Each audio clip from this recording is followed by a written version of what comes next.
All right, hey guys, we're going to talk about the Nordic hamstring curl without using a partner. So I'm just going to use a barbell right over basically my Achilles tendon.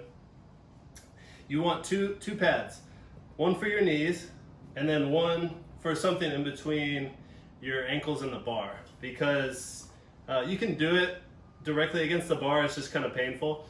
So you want it pretty close to the heel where it's making contact. So I just have some knee sleeves here. It's giving me a little bit of padding. You can use anything like a towel or if you have another pad. So I have more than my body weight on the bar. So make sure you have a good amount of weight so the bar is not gonna move. Also have some weights in front of the bar so it doesn't roll forward. Okay, so setting up, you want your knees right under your hips. Bring the toes into your knees so you're not pointing your toes out.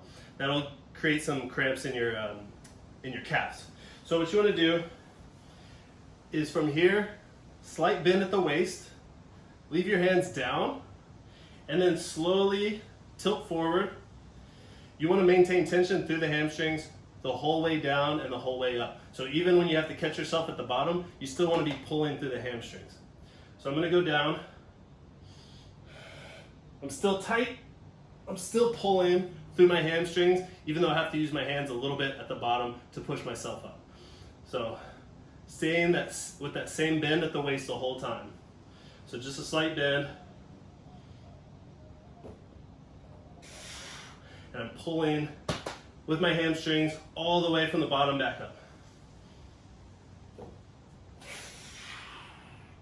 All right, have fun with that.